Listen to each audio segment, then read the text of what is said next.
Are you ready to become a real race car driver? Then sign that contract.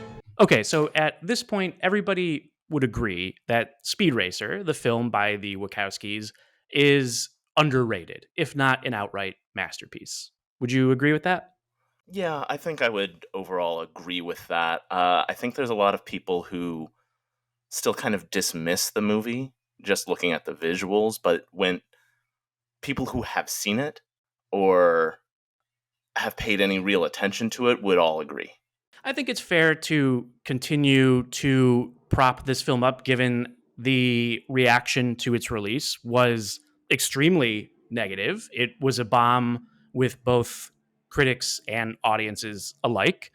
The theatrical release did not do well, and there were a lot of people who also, it seems, just in terms of combing through comments online, that felt like the film really betrayed the fans of the original 1960s anime and manga series. But I think what is very attractive to Speed Racer, you'll hear a lot about, oh, the visuals are amazing. It's a kaleidoscopic, unusual, it's bringing the manga to life sort of film, and the visuals, it's like a drug trip.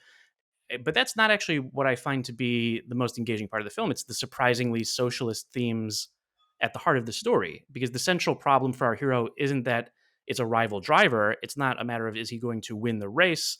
It's the question of, is my work worth doing if it's in a corrupt system, which is not what you'd expect from a movie about a boy literally named Speed Racer who wants to race cars at a velocity you might describe as speedy. This is a movie which literally has multiple poop jokes about monkeys throwing poop at people's faces, and you still manage to have this like deep message in it about what's worth fighting for in an absolutely broken and corrupt system where you see the main character get used and abused and broken down to almost nothing throughout the whole film. Absolutely. And I think I haven't really looked into this. I probably could have Googled it. Is the villain of the movie, who is E.P. Arnold Royalton? I don't know. Does he? I don't believe, I'm looking, he does not appear in the original source material, He right? is a unique character to the film itself. He feels like a Wachowski creation because he is the living embodiment of what you might say is late stage capitalism, or the most cynical face of capitalism. He's a corrupt owner and CEO of the world's most powerful racing corporation. And though he doesn't have like a mustache to literally twirl, he may as well, because he is chewing the scenery. And particularly, he's got like a devilish sort of presence to him. And he uses his filmmakers, I would say, use his size to their advantage to make him seem larger than life, particularly compared to Emil Hirsch's Speed Racer, who is like a little kid almost, and particularly compared to a grown up, like a grown adult like EP Royalton is. The center scene, which is about maybe 20 to 30 minutes into the movie, where he's trying to recruit Speed Racer and the Racer family, and he reveals to him that it's all a sham. That scene is powerful. That scene, like, not only it rips the heart out of Speed Racer, but it also kind of like really messes with you as the audience. So, a small correction on that. That scene takes place about 50 minutes into the movie. I was having a great time. This was a long movie. It is. How long is this movie? It is 2 hours and 10 minutes. It feels like 2 hours and 10 minutes when it opens. I get why people would be resistant to like Speed Racer is genius, because it opens in a way that feels like a fever dream and a headache. It's all of the stylistic choices at once. It's got the like panning movement of the talking heads going left and right. You're watching a race in the past and a race in the present time. There's a lot of exposition that's getting dumped on you. And it's just like, what is happening? That is, I believe, the first 10 minutes. It's about the first 15 minutes of the movie, but people dunk on it for not being faithful, but I look at that style as that's happening, and I see something that's faithful, maybe not necessarily to Speed Racer, but of the anime of the time, where you have essentially static images moving so that you can do the animation on the absolute cheap. In motion, with live action, it looks a little bit different, but I think it's engaging and faithful. Something I also want to note from that opening scene is we were talking about Royalton. it's unclear how long he's been on the scene as a player, but him being the embodiment of late stage capitalism, you can kind of see his influence from the race that's happening in the past to the race that's happening in the present. If you go look at the race that's happening in the past, the coloring is a lot more dreary. It's a lot grittier, grimy, a little more realistic. There's much less neon glowing advertisement signs in your face. And then you jump to the present and suddenly everything is very, very vivid colors. There are neon signs blasting company names in your face. Everything feels a lot more put together and neatly packaged. Mm-hmm. I might be reading into it too much, but it feels like you can see where things were when Royalton came into the picture and where things are at the present, which is capitalism progressing as intended. Yeah, I think that's right. I think that there is an idea that, this system may not never have been perfect, but the more that moneyed interests have become the drivers of the sport as opposed to the actual race car drivers, the more that it has become a popular affair, but also more scripted. I don't know if that's right or if that's reading into it, but it's certainly not reading into it to say that this is a film that it's an IP film, right? Okay, so it is Speed Racer. This is the old 1960s manga and anime series that some people, but it's the Wachowskis taking this IP and really using it to further their ideas that you see in virtually all of their work. Certainly in The Matrix, being maybe their one, obviously most notable films, but really in any of the I love the Wachowskis. I think we could talk a lot about Wachowski films, but just in keeping it on Speed Racer, this is a Wachowski film as much as it is an IP film, and that is through the Royalton character. When he first arrives into the movie, which, okay, it's not 20 minutes in, it's however long it's in, but he comes in with his purple private jet. He arrives, he's got exotic gifts, he's very clearly trying to win them over. We see that he takes the mom and pop, and by the way, John Goodman is literally named Pop Racer and Susan Sarandon is literally named Mom Racer. I don't think they have other names. I think those are their names. That is the kind of world that we're in. It is Mario Kart land. And then he shows them the behind the scenes of it, and he's making this offer, and he's making it seem quite attractive. John Goodman's Pop Racer is saying, "Oh, this kind of scares me. I've always kept it small, but if it's what's good for Speed Racer, if it's what's good for my son, then maybe it's right to take the job, the corporate job." But we see this is all a farce when Royalton gets Speed alone later and becomes very vicious when Speed rejects the offer. He reveals that the racing league that Speed's family have built their lives around has been rigged from the very beginning, that the heroes that Speed admired and had posters on his wall celebrating, they were just willing shills, faces on a product designed not for sport or glory, but purely for profit. And Royalton has no problem telling Speed that it's his offer or it's nothing. And if he chooses to reject Royalton with this information, he will ruin and destroy Speed and his family. And he makes good on this. I just love the line when the gloves come off. You poor naive chump. Yeah. I should have looked up the actor's name too, because he is great in a number of things. I feel like I've seen him pop up in. The only other thing I can remember him from is another Wachowski film, Parliament person in V for Yes. Vendetta, who dies In V very for early in the Vendetta. movie. Thank you. Yes, he is V for. He's a similar like British moneyed asshole in V for Vendetta, right? Yeah. Roger Allam, great at being a piece of shit. He was in Tetris, I guess, more recently. He should be in more things. He is really great as the like as we termed it, as the face of late stage capitalism. You cannot really do better than Roger William Allam. The bits where he's trying to paint himself as this like philanthropic, it's this really weird facade to me because like if you're a child watching this movie, yes, that absolutely is what it looks like to you. But if you're an adult watching this film, him kind of flaunting the rules and like, I have money, rules don't apply to me, is very much there kind of subtly in everything he's saying. He's talking about things like, I'm one of 6 people who get to fly low in the city. He talks to them about controlling technology and having access to the only things in the world that are the best things in the world at this. And you see him breaking these drivers down, and they play it up for comedy with drivers scuba diving and trying to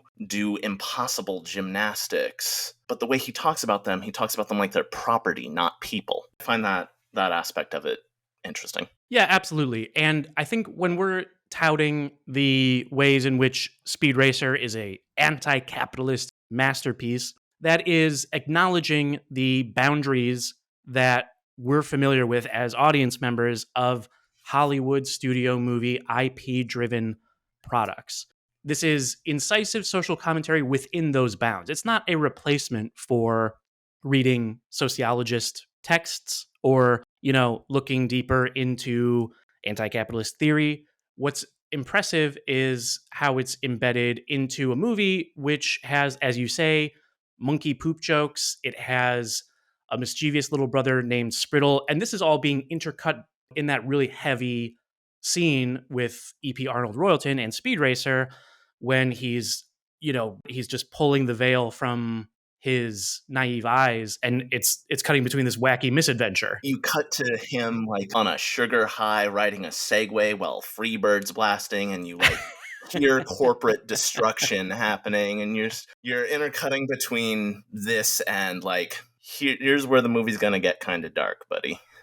I think it's fair to say that if the Wachowskis' greatest strength is infusing social commentary, I would argue that their weakness as filmmakers is comedy, because I don't feel like the slapstick jokes work for me. Then again, they may be well suited for the 6-year-old. It is kind of a family film, so it's like socialist themes for mom and dad and poop jokes for little Sprittle. But I felt like it was a pretty low batting average for the jokes. A lot of swings and misses. I felt like the humor in this movie was entirely directed towards children. It's like with an animated movie, a lot of the more well-made ones will have here's the jokes for the kids and here's something slightly adult that will go over their heads, but the adults will be like, I feel like I've spent, except those jokes are now a severe social commentary on capitalism. The movie doesn't really offer up a solution. It's just like, it's a problem. Yeah. And that's fair to point out, too, that it's not watching Speed Racer is not a replacement for reading Marx, I guess. It's not going to be the full treatise on why capitalism has problems or the flaws inherent to the system. It's using it through the Royalton character as a plot device so that the final race has stakes. Because obviously, like, this movie is going to end with the good guys winning.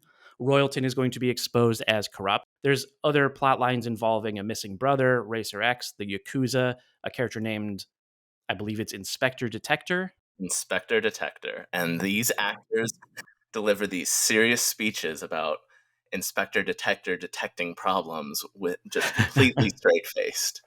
The performances are wonderful, really. I mean, Emile Hirsch, I don't think has ever been better, maybe Into the Wild. And you've got John Goodman, Susan Sarandon, you've got Christina Ricci. Their parts are maybe smaller, but they absolutely are up to the task of being believable in this Mario Kart world. I have no faults with the performances in this movie at all. The only faults I can really find are the tonal dissonance between this, here's Spritle screaming sweet at everything that happens in the movie and just being like completely ignorant to the terrible things happening around him, and cutting to here we are at the Casa Cristo race and we have like these caricatures of Vikings trying to rip Emile Hirsch's head off.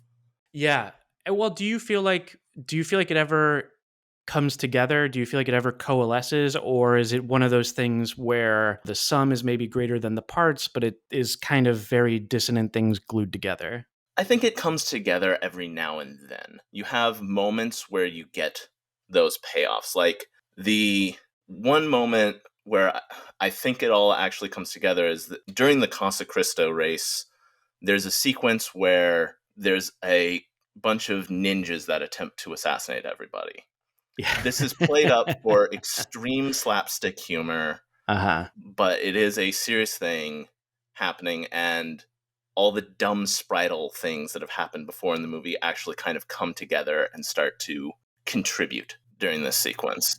You see, as a result of his actions, the family comes together in kind of a united front. It ends up being like, sucks for y'all, you were being used for more late stage capitalism.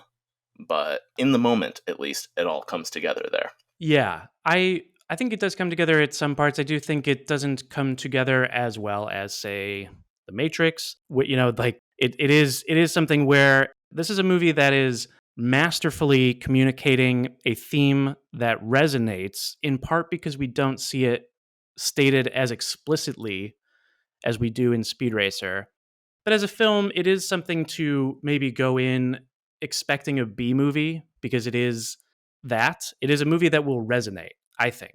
And I think that's why people really respond to it. I think the visuals are impressive. At the same time, it's CG, and CG is going to age. It is going to look, there are stylistic choices that are in there that make it more timeless, and maybe it's the color palette. But there is part of it that's watching, if you've ever seen like an old early talking movie, like I'm thinking of The Passion of Joan of Arc, where it's all these intense close-ups and like weird lighting, and it's like a fever dream. It feels a little bit like experimental in that way with the filmmaking. But yeah, I think it's the theme that is wild to me, that Warner Brothers said, yeah, let's do this, because it feels like it is a critique of Warner Brothers as much as anybody. It's entirely possible that the message somehow went over the executive producers' heads and all they saw were dollar signs. I think the people of Warner Brothers are smarter than that, but you never know. At the same time, maybe not, because again, what was the previous Wachowski film prior to Speed Racer? I believe it was V for Vendetta. Don't take my word for that. I think you're right. And these were all like, they had a relationship with Warner Brothers, who released the Matrix movies. So I think they probably had like an overall deal. And it was simply a matter of like, okay, we want you to keep making movies for us. We're Warner Brothers, Wachowskis. Look at our library of IP. Please make something. And they're like, yeah, Speed Racer. And, give us a little bit of creative freedom here, and, let us cook. And I think it came out like this, and maybe there were, this is all just me imagining, like maybe there were like, oh, I don't know about that. Can't we have like let's have more of those poop jokes in there? And so, maybe there was this push and pull about it, but they had clout. The Wachowskis had big clout at the time that Speed Racer was made. And then arguably, Speed Racer is the turning point upon which then they become more as they are today, which is a little bit more niche, a little bit more Jupiter ascending, a little bit more known for admirable failures than for the biggest blockbuster ever made. Yeah, this was definitely the turning point in their career. When Speed Racer, I believe, opened to something like $5 million on its opening weekend, I remember being so excited for this film. I went to a midnight showing. I found one theater in the entire county I lived in that had a midnight showing, and I was the only person in that theater. But it was one of the most fantastic movie viewing experiences of my life, consequently. That's awesome. I'm jealous of that. I feel like I did not. I'm trying to remember. The first time I saw Speed Racer was, it must have been home video. It had to have been. I would remember if I saw it in theaters. And God, why didn't I? Because I was in college, but V for Vendetta and the Matrix movies, I was super into all of that. We'll have to talk about Cloud Atlas sometime, because Cloud Atlas is interesting. It's an interesting movie. Jupiter Ascending, interesting movies. The Wachowskis are fascinating. They are some of the greatest American filmmakers, and more attention should be, as much attention as possible spent to their work, the better. I agree wholeheartedly. Circling back for a moment to Warner Brothers, there's one speech towards the end of the movie that I can't imagine they couldn't wrap their heads around this, because for all intents and purposes, there's this speech about the meaning of racing. It's this big impassioned, I found my drive sort of speech. But the way the speech is worded is, if you just swap the word racing for capitalism, it still makes sense. Like, if you haven't gotten the point yet in this movie, if you miss it there, like, I don't know what to tell you. Yeah. And I want, for the potential viewer of this video who has not seen Speed Racer, I think we're kind of assuming that you have seen Speed Racer, but if you haven't and you're wondering, well, like, I still don't get it, capitalism bad, why?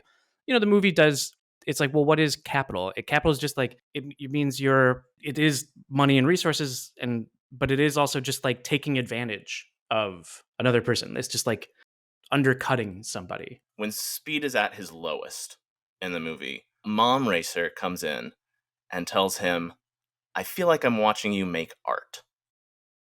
And I think that's really it. Yeah. That is the genuine message of the movie, is keep making art. Don't give in to the system. If the Matrix movies are about like, what if we could reinvent the system, or we could like massively change the system, this movie is more of just like acknowledging that the system is there. You're not going to overthrow it so easily. So how do you live within it and find meaning? And I think that's a meta question that the Wachowskis are also asking themselves while making something like Speed Racer. I think they're asking themselves, how do we make the Speed Racer movie a Wachowski movie? And I think they do it by bringing these personal themes, their personal perspective into it, of like, well, what does it mean to make something that is just a product and how can we have a personal connection to this work? And the answer is to just bring your authentic self to it to the best of your ability. And I think that they do that admirably. And I think that's why it resonates.